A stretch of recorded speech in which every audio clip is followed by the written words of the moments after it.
This year is about Parshat Chaye Sarah. Our goal is not to cover ground, but to plumb the depths of Chumash, and hopefully along the way to learn how to learn.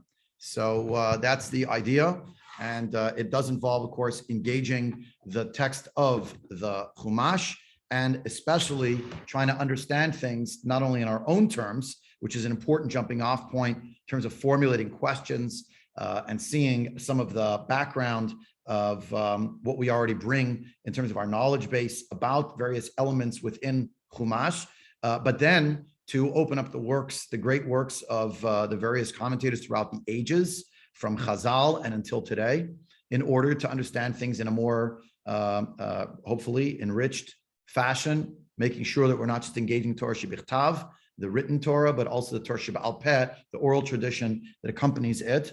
And to see, of course, that in very, very many times, our engagement reminds us, particularly in the world of Parshanut, Hamikra, of biblical commentary and the like, that there is a certain flexibility and a certain range of opinions, unlike a halachic discourse where there might be a multiplicity of views within the halachic system that are then going to be winnowed down to, in almost every case, a pragmatic endpoint. This is the halacha, we paskin this way, and the other opinions are rejected. Here, when we see multiplicity, and I want to underscore multiplicity, 70 facets to the Torah, shivim panim laTorah, but I've spoken a few times now about it in this context and in others. It doesn't mean there are infinite possibilities, and it doesn't mean that the text is infinitely malleable or some such thing, and you just make it sound to say whatever you want it to say. No, there is a certain range here, but within that range, a multiplicity of views, and rare that in the world of Parshanut there should be a psak halacha we come down to like this is the answer. It's more rare than it is common.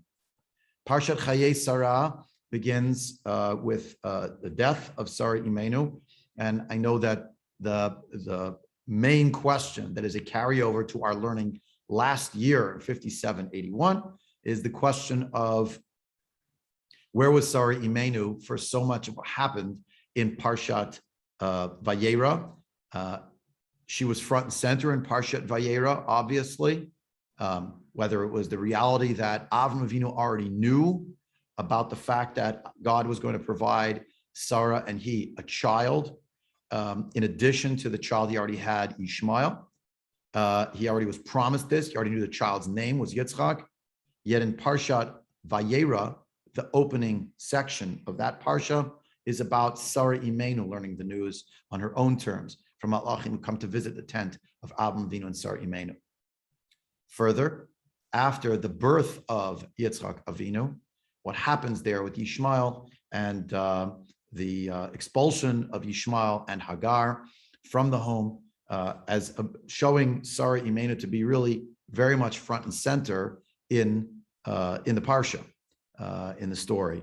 And then comes the Akedah, and whereas Sarah Imenu, she's not involved, we don't hear from her. It's a mystery, which I will not answer completely today, but at least we'll start to open the door a little bit to start thinking about it. And that's the main sort of question.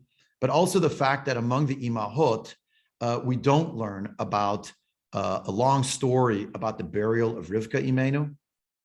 We don't hear about Rachel and Leah. We hear about Rachel passing away and being buried on the road. And that was what made it noteworthy. But there's not much of a story for the other Imahot. For Sarah Imenu, we have a very lengthy story about the purchase of Mar Machpelah, which we won't get to today, really. We're just going to focus on the first couple of psukim. To realize when we open a Parshat Shavua, the weekly Torah portion, which it is not yet, but it will be soon, Chaye Sarah, to recognize that it comes in a certain context, even as it is a new section that's beginning. So the words themselves begin a new section of the Torah. If one wants to look in a Sefer Torah, it's a new paragraph, Parashat Chaye Sarah, and yet, as we will soon see in the Medrash, many of us are familiar with this, by the by, there's a certain continuity with what's come before. Let's start a few psukim, and then we open it up for some questions, and that'll get us sort of going. But that's sort of the roadmap what I hope to look for is one of the early questions to wrestle with is, she wasn't in the story of the Akedah. It seems like a very important story. Is there any connection between that story and this story? Sort of gave it away. So obviously, yes, there's a connection. So let's look inside. First of all, in the parsha itself, it's Parak Chav Gimel Pasuk Aleph. Vayu Chayei Sarah Mea Shana ve'esrim Shana v'sheva Shanim Shnei Chayei Sarah. So without making recourse to Rashi, without remembering what you learned in years past, is there anything strange about the formulation of this pasuk? You can unmute yourself. I hope you can. Can you unmute yourselves to talk? I hope so. Yeah. Okay. Phil, go ahead. I guess you can unmute yourselves. But I don't hear anything. Strange. I just unmuted. Can you hear me? Okay, Karen, I hear you. Go ahead, Karen. And Phil. Oh, no, I was just seeing whether we could unmute ourselves. Oh, okay. Okay. All right. That said, there's the 3 divisions of years. Right. The way that it's formulated is itself interesting. By the by, generally numbers in the Torah go by units. It'll tell you each of the placeholder units. But interestingly, if you look at the years here, just while you brought up the years, if you skip back, I don't know, to our parsha from this past week, Parshat Breisheet, just in your Chumash, I'm using the Art Scroll Stone Chumash.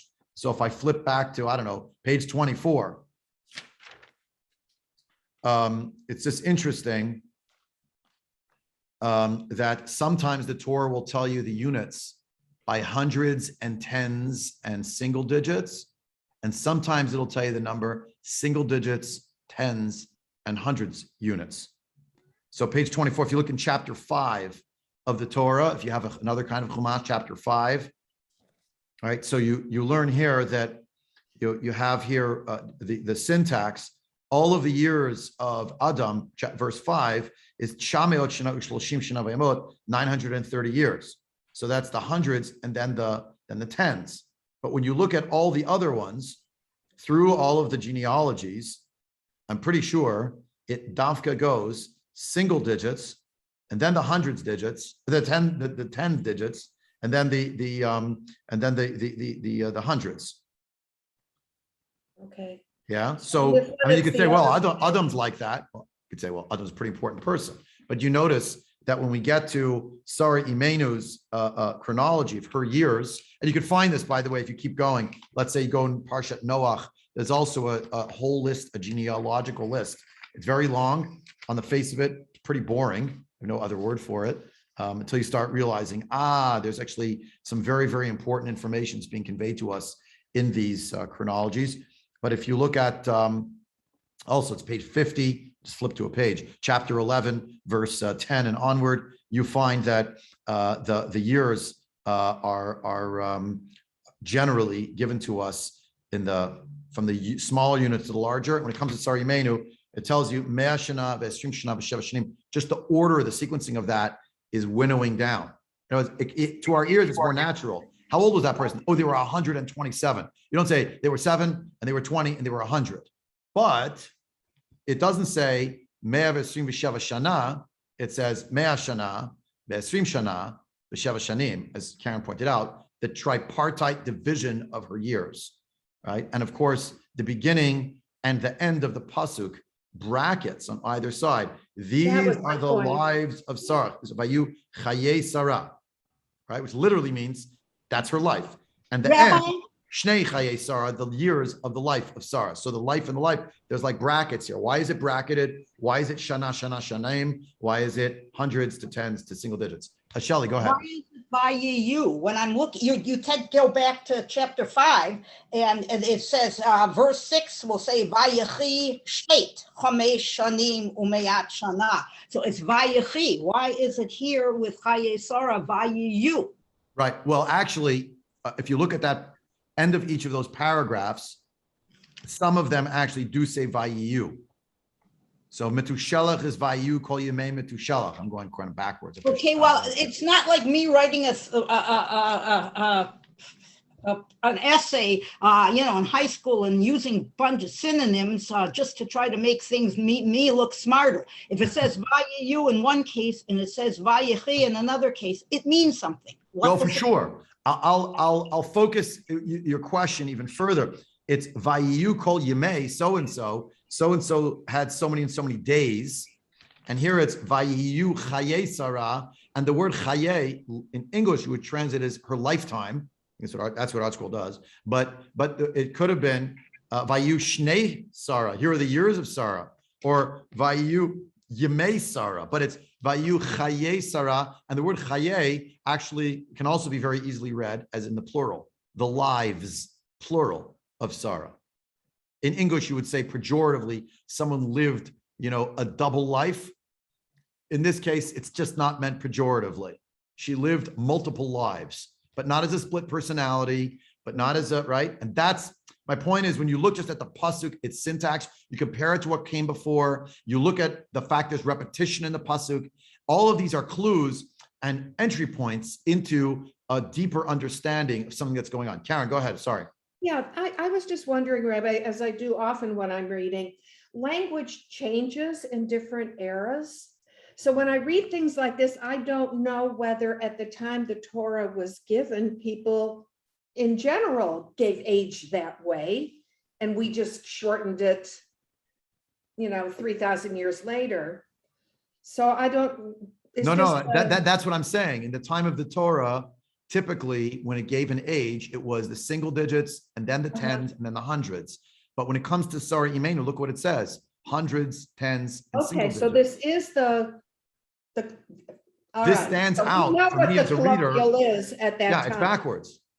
Okay. How it usually comes out. Sorry, I missed it.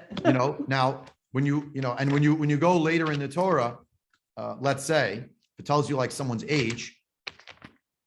So, as an example, if you look in Parshat, trying to see where it would give you an age, when it wants to tell you, we just had it. When it wants to tell you Moshe Rabbeinu's age at the beginning of Parshat Vayelech, so the Torah tells you that he actually says how old he is. If you have a Chumash with all the 5 books, look at page 1094 in the Art Scroll Chumash, or Devarim chapter 31, verse 2, verses 1 and 2. I'll read it for you. Vayelech Moshe vayedaber et advarim ha'ele el kol Yisrael vayomer aleim ben 120 shana anochi hayom. I am 120 years old. That is how we would say it today. Earlier on in the Torah, a lot of the time it gives it to you in the units of single, decade, and then the hundreds. If you take you have all of that chronology in Parshat Breisheet and in Parshat Noach. That's how it goes. And then when you hit Parshat Chaye Sarah, you have the years moving in this direction. If you look at the shift, the truth is, maybe I'm making too much of it, because the shift already transpires when you see the age of, I'll show you. Look at page 52. I know we're doing it on page flipping. I'm trying to make a point here on the level of shot. Parshat Noach, the last pasuk, chapter 11, verse 32. Vayu yemei terach, chamesh shanim u'matayim shana vayom terach b'charan. And so the Vayu yemei terach, and so were the days of Terach, because there were many such days. He lived a long life. Chamesh shanim, 5 years, u'matayim shana, and 200 years. So 5 plus 200, 205 when he died. Right? When you turn the page, look in Parshat Lech Lecha, how old is Avram? It tells you. Verse 4, chapter 12, verse 4 in Sefer Breisheet. Velech Avram kasher diber elav Hashem, velech tolot va'Avram ben chamesh shanim v'shivim shana, 5 years and 70 years. So it uses that syntax to tell us that about his age at a particular moment. Yeah. So the shift comes in Parshat Chaye Sarah. You see there is a shift in terms of the age that he is described at. And there's something to consider. It seems like the shift happens during the lifetime of Avram Avinu. If you look in page 72, the end of chapter 16, the last pasuk, there it does go. The Avram ben Shmonim Shana v'Sheish Shanim. He's 80 years and 6 years. So you see there it also, by the way, on the level of Pshat. Here you have Shana and Shanim. It's 80 easier years. in Hebrew. It's Yeah. much easier to see the shifts in Hebrew. In Yeah. the English, it's hard to, Right. yeah. Right. And then Vayhi Avram ben Tishim Shana v'Tesha Shanim. So lo and behold, chapter 17, verse 1, Avram was 90 years and 9 years. In other words, the fact that it used year after every unit of measure of time is not necessarily in and of itself a flag that something's going on that's so out of the ordinary. But when you put it together with the fact that it's the first and I think the only time that it says Vayu Chaye Sarah, and then at the end of the verse, Shnei Chaye Sarah means the years of the life of Sarah. So that's bracketed, and then it gives you the units as hundreds, tens, singles, and Shana Shanim. So there's something here that draws our attention, at the very least, to think about. And this perhaps is what enables Rashi to put into his commentary a commentary that is not just teaching us about the reality of the chronology of her life, but to recognize that there is something that is relating the different phases of her life. So Rashi here tells the Kach Nichtav Shana b'chol klal uklal. That's why the word Shana appears. He's quoting from the Medrash. He didn't make this up. Lomar lecha shekol echad nidrash latzmo. Each thing should be explained on its own terms. The 100 years, the 20 years, the 7 years. Bat kuf kebat chaf lechet ma bat chaf lo chat'a shehare eina bat onshin af bat kuf belochet ubat chaf kebat zayin liofi. She was as 100 as she was when she was 20, and she was 20 as she was when she was 7. Now, the way the Medrash organizes it's interesting. Medrash Rabbah quoted in Rashi, she was 100 like she was 20 in terms of sin, and she had not sinned when she was 20, so too when she was 100 she hadn't sinned. Also, she was, as she was 20 as she was 7, she was as beautiful at 20 as she was when she was 7. So it creates a continuity from the beginning of her life to the end of her life, to say that even though the natural phases of life might have shifted, nonetheless, there was certain constancy that she had in her sinlessness and in her beauty. Now, there is another version. I don't remember. It's not in Breisheet Rabbah. It's one of the other midrashim that has this same idea, but actually shifts it a little bit and says she was as beautiful when she was 100 as she was when she was 20. And she was as blameless of sin when she was 20 as she was when she was 7. That one, on the face of it, to me, sounds a little bit, you don't like it, Karen? You're shaking your head. Well, Rabbi, Hold on one second, Helen. Karen's got the floor. You're next. 7-year-olds, you don't think of in terms of sin or not sin. They haven't accepted all of the mitzvot and things at that age. And therefore, they're blameless of sin. Right, but you wouldn't say they're As a 7-year-old has not yet sinned, when she was 20. Okay. When a person turns 20, by the way, the halacha is that a person who's 20 years of age is also already called a bar onshin. They're liable to the punishments of the Torah. Someone who's bar bat mitzvah, even though they're responsible for their actions, they're not considered a bar onshin, which means the court does not hold them, punish them for their crimes, their sins, whatever it is. When they turn 20, that's their bar onshin. Now, the way we have it in Rashi, which is based on the Medrash Rabbah, that's the manuscript we have, that's what Rashi used as well, is not that way. It's saying that when she was 100, it's like she was 20 in terms of sin, responsible for sins, but blameless of sins. If she was 100, she was just the same way. And when she was 20, she was also as beautiful already as she had already been when she was 7. A child of 7, their beauty, their whatever it is, there's a childlike beauty. It's not the same thing as a person who's 20. She's developed as a person. Yet she was already that beautiful when she was 7. The point is, there's a constancy throughout. Rav Soloveitchik, give me one more minute, Helen, I'm giving you the floor. One more minute. Oh, sure. Rav I love Soloveitchik had a everything. very beautiful idea on it. It's based on the next line.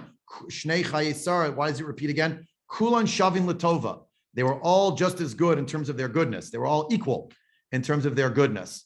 A constancy in the life of Sarah.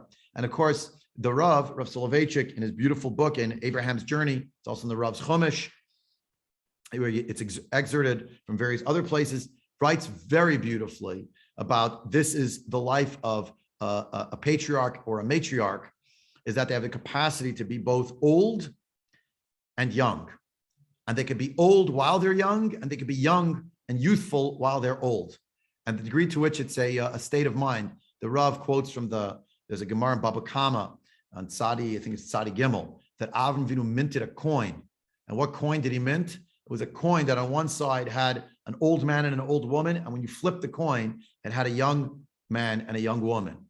And the Rav says, this is Avram Avinu himself. Avram and Sarah could flip the coin that they minted, so to speak. Doesn't literally mean they were running a mint. It means that the image that they project is being old and young, old and young, old and young, and that the two are constantly oscillating. The Rav says that's what's going on in this pasuk. It's Sarah Imenu could be old and youthful all at the same time, and she could be youthful and be also already a person who was well advanced beyond her years, and she could hold all of that at exactly the same time. That was her greatness, and that's Rashi's conveying. Kulan Shavin Latova. All were equal in terms of their goodness. Okay, Helen, go ahead, and then we'll pick up stage. Okay. I'm sorry I came in late, but to give another example on Karen, and you said the word out of the ordinary. So back to Breisheet. If I were a philologist, I would say rake, ephes, or ayin. I certainly would not use tohu vavohu.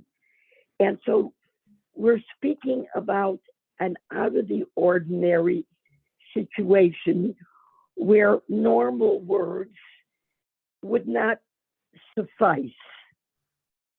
And so that's why the Torah is using special chronological rules, because this is basically out of the ordinary.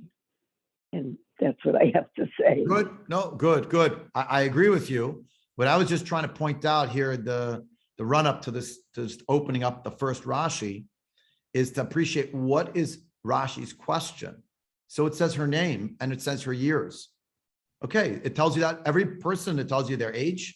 So we don't have a Rashi on each one explaining why is it organized this way, why is it written this way. And the point is that there are signals in the pasuk that even here, internal to the system, I agree with you, Helen, 100%.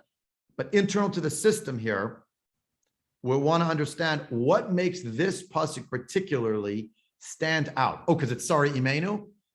Yeah, all right, fine. And we don't care about, I don't know, Mechuyael from earlier on, Mechiyael, something's called. Or we don't care about Sheit as much. Like for Sheit, it didn't darshan. Why did he live that number of years? But for sorry, Imenu, the fact that it's divided this way, first of all, the backwards order to how we're used to it generally from most of the chronologies we find in Parshat Breisheet and Parshat Noach, number one.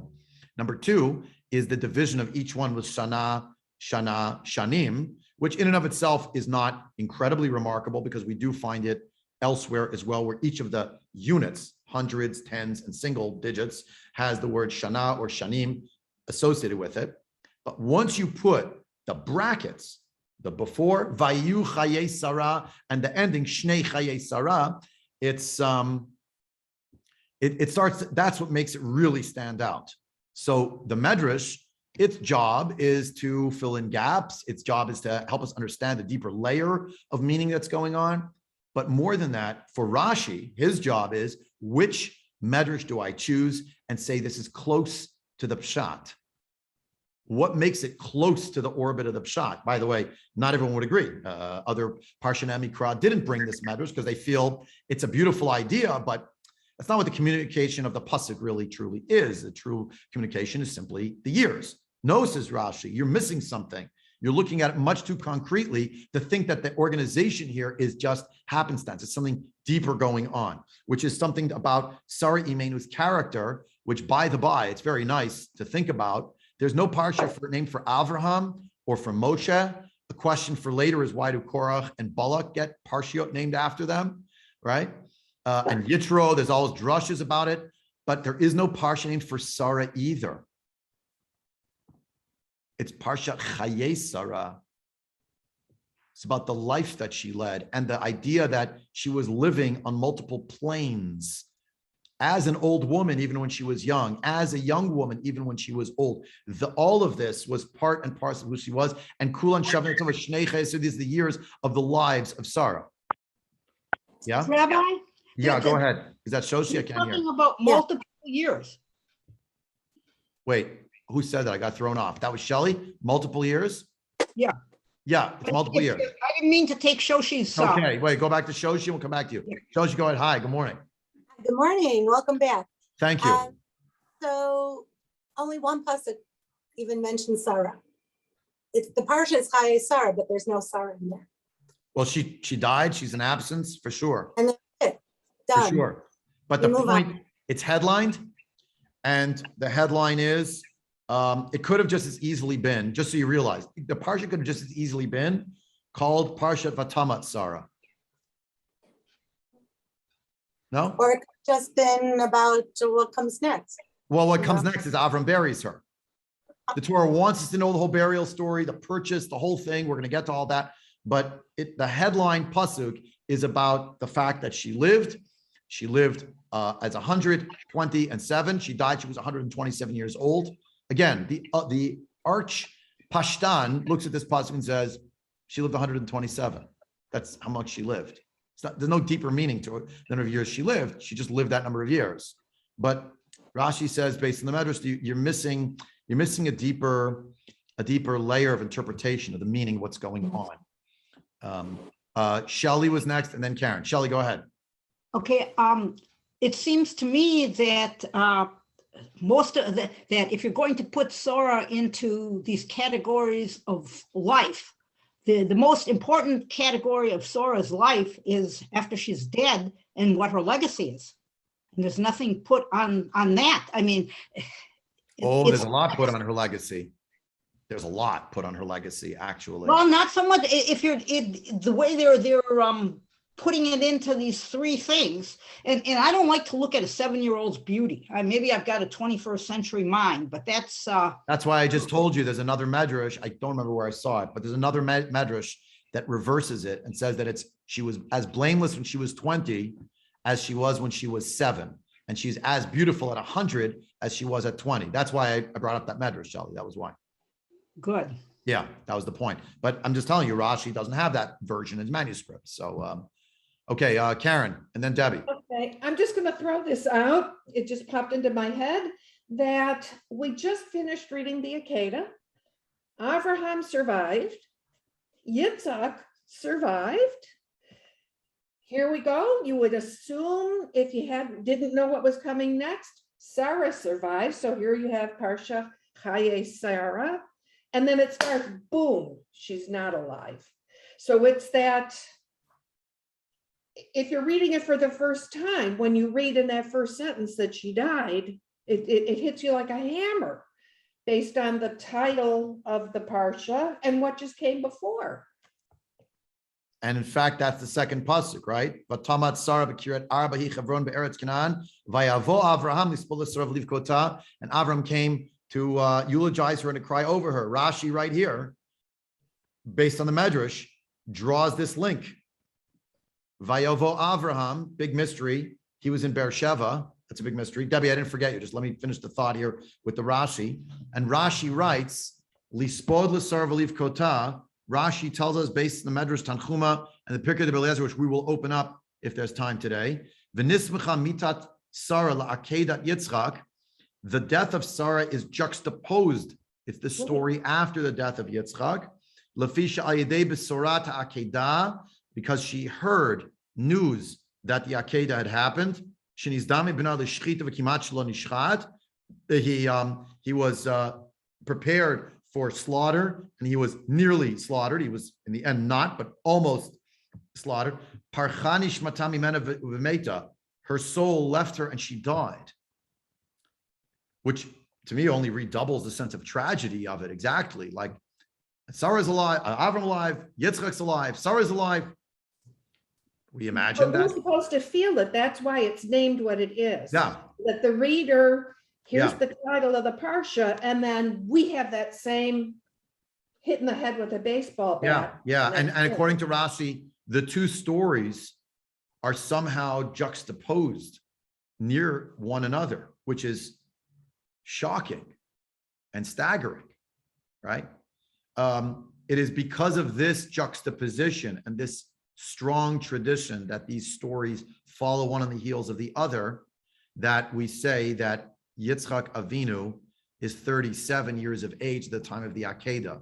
Because if we know that she's 37 now, and we know she was 90 when she's 127 when she dies, and she was 90 when he was born, ergo he's 37.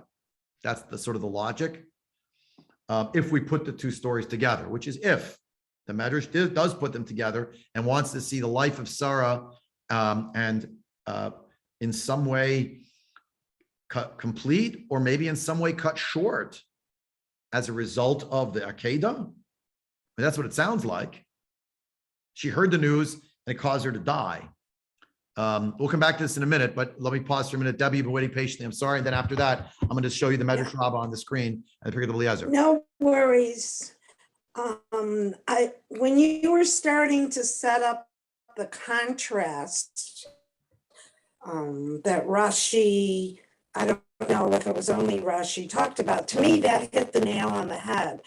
I've always viewed this as, yes, the slap on the face, but yet how she continues, even though she dies, to be such an important legacy. Even Hashem says to Abraham way back when that he should listen to Sarah when it comes to Hagar. So I also, some people, can retain, and I feel like she's our role model for that. Yes. Can retain the purity when we discuss, her age and these comparisons, 7 to 20 to over 100.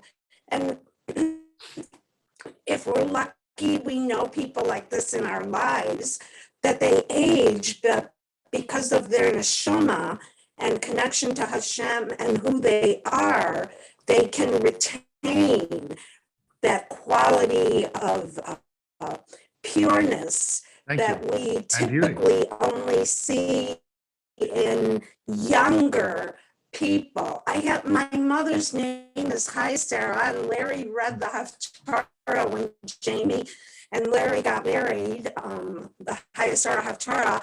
So I have a particular connected to it very much. To, Beautiful. Thank you. But I feel like, tell me if I'm correct in what I said. I think what you're saying makes a lot of sense. And that there is an aspirational quality, obviously. That's why we're learning about these great people, these great figures. And that is our aspiration, right? A life of purity. And, and by the by, what's interesting, I'll throw out there, aesthetics are not negated in this story, regardless of whether you like how Rashi writes it, or as Shelley and I prefer the other Medrash. She was beautiful at 100 as at 20. I thought, we're serious people. We care about aesthetics and beauty. No, we do care. That's a point of this. The fact that Sarah Imenu was a beautiful person inside and out. It matters. It's part of the story, right? It's connected.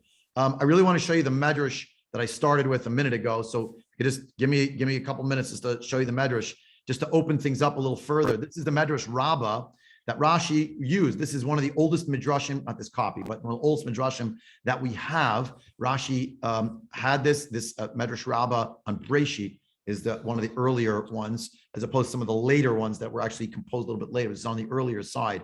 So the Medrash just to show you that it's a compendium as an example.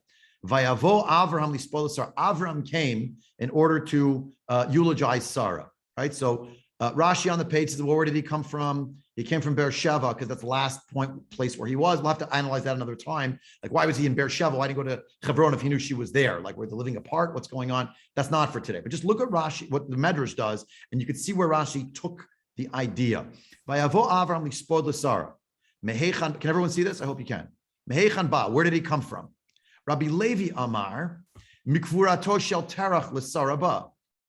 He came from burying his father. Avram Avinu's father, Terach, died. We just saw before when he was 205. Avram Avinu buried his father. He went to bury his father, and therefore he wasn't in town.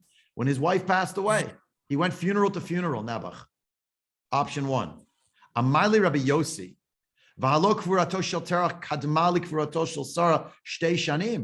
Wait a minute, says Rabbi Yossi. The burial of Terach died 2 years before Sarah Imenu died. So how could it be that he went to bury his father? Where did his father live? In Haran, today, present day, North Syria, South Turkey, something like that. Approximate, we don't know 100%. So Avram Avinu was out of town for 2 years. And then his wife died, 2 years, separated the two things. That's a long time. Ella, so Rabbi Yossi rejects Rabbi Levi. Ella mehechan ba, where did he come from? Mehara Moriah, he came from Mount Moriah directly. Umeita Sarah me'otot tsar, she died from that pain. What pain? The pain from Hara Moriah. Lefichach, therefore, nismcha akeda levayu chaye Sarah. Therefore, the akeda is right next to, these are the lives of Sarah. So Rabbi Levi argues that actually the two stories are not juxtaposed, that Avram had to come because he was somewhere else. Where was he? He was burying his father, and maybe he took a long trip. These people were not flying around on the whatever it is, on the shuttle between two cities. They're walking. So perhaps there's a gap between the two because there is an elongated period of time between the death of the one and the death of the other. Why don't we learn about the death of Terach over here as a story? Because we finished with Terach at the end of Parshat Noach. He was the last pasuk that he lived and he died. He was 205. And there, the end of Parshat Noach, Rashi had pointed out, that's not right now, that's much later. We don't want to show that Avram Avinu abandoned his father, he moved to another city, he started a new life. So what do we have? It kind of elides it by telling you it was years later, but he died, he was 205. We don't want to lie. The Torah isn't going to lie. That's when he died. And so happens it was many years later. So Rabbi Yossi says to Rabbi Levi, wait a second. No. That means that after the Akedah, there are years that are elapsing before Sarah died? No. Can't be. It must be, what does it mean? He arrived from the last place where he was. Where was he last?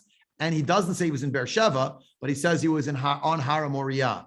He didn't just arrive there physically, but he arrived from the story of what happened on Hara Moriah, and Sarah died from that pain. The commentators, I'll zoom out here. There are a lot of commentators on the Medrash. Some of them make it to the page. You have the Eitz Yosef, and the Chedushah Rashash, and the Masarda Medrash, and the Chedushah Haradal of David Luria, and the Matnot Kehuna. And there is what purports to be Rashi on the Medrash. Not clear if it actually is Rashi or someone else from his Beit Midrash. The Yefei Toar, the Perush of the Maharzu. All of these on the page of a standard Vilna printing of the Medrash Rabbah. So over here, the Rashi on this tells you the number of years. He tells you that we know Terach was 70 when he gave birth to Avram. Avram was 75 when he left town. So Terach was 145. So that means he still has another 60 years left until he dies, right? Because he lived 205 years. Sarah was 65 when she left that place. And Avraham was 10 years older than her. As it says, I'm 100 years old. And Sarah was 90, right? And she gave birth. So therefore, there are still, from the years of Sarah, another 62 years. So that means she lived 127 years, and Terach only had 60 years left. So Sarah died. We find out that he died rather, 2 years before Sarah Imenu. So it can't be, Rabbi Yossi says to Rabbi Levi, that 2 years elapsed. But can it not be? Is it impossible The Torah doesn't tell us every story about patriarchs and the matriarchs, and we see how much respect Avram Avinu has for his father and the respect in the family, right, for other people, etc. So probably went back for the Levaya, maybe not. Torah doesn't tell us that for various reasons, because he had broken with that way of life. He had broken with that place. By the by, it would explain, if you turn back one page in your Chumash to chapter 22, verses 20 through 24, it would explain something that is a little bit of a mystery. After the Akedah, it says Avram went to Beersheba, and it says after these things, Avram found out that his Milcah also gave birth to children to Nahor, his brother. Where is Nahor, his brother, and his wife, and Nahor's wife Milcah? Where are they? They're up in Haran. Now it could be, the shot seems to be, he got news. A courier brought him the news. The news filtered. Traders arrived and said, "Oh, did you hear? Your brother had children all this time. Yeah, this child and this child and this child and this child." But it could also be that Avram made a trip back to the Altaheim to bury his father. And that's how he found out. Rabbi, that doesn't work. It doesn't work on a number of levels. Yeah. Because then he would have, first of all, if he heard this news and he's going back for the funeral, he would have picked a wife for Yitzchak then, especially if Yitzchak is 35 at the time. He would have done, Stop. If he's what? If he's in his 30s. If Avraham went back for Terach's funeral in Haran, it's a big problem because of a number of things. Well, the shidduch question I just answered for you. When we're looking for a shidduch for Yitzchak, Sarah has died. So if she's 127, in the shidduch story, he's at least 37, at least. But this is all before. And if Yitzchak Avinu is 8 years old, 6 years old, there's no shidduch discussion. I thought you said this has to be, according to Rabbi Yossi, this has to be 2 years before, making Yitzchak 35. Danny, do you have the phone? Okay, hold on. Yitzchak is 30. Oh, you're saying when Terach died? Yes. If he went back, good back point. For the funeral. Okay. And then he's too fair old. Fair point. Yeah, fair point. So he's 35. Only find him a shidduch then. Don't know. Okay, I take it back. Correct. Good. Not only that, but some of the commentators have said that Abraham sends Eliezer instead of going by himself later when, because he's too old to go by himself.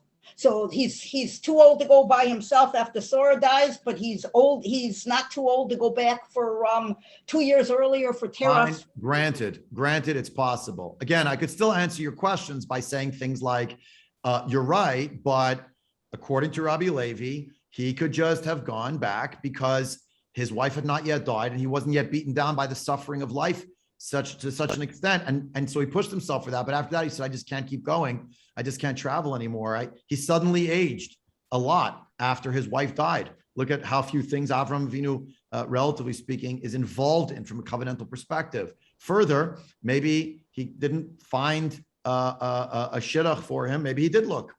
I don't know. And now he sent Eliezer after. I don't know. Are there any commentators who say that Yitzchak is 13, whatever, just not 37 at the time of the Akedah? And a lot of commentators think he's not 37. At the Akedah? Sure. No. I know, but after the Akedah and Sarah hears about it, she's so upset that she separates herself from Avraham, and that's why a couple of years Okay, that we have to get to. So that's the next thing in Rashi. That's why I left it on the screen. This is Rabbi Yossi said to Rabbi Levi, what you said doesn't make sense because it would be 2 whole years later. So he says, rather, where was he coming from? He's come from Har Moriah. Mina Akedah. Vadai Meta Sarah Me'ototzar.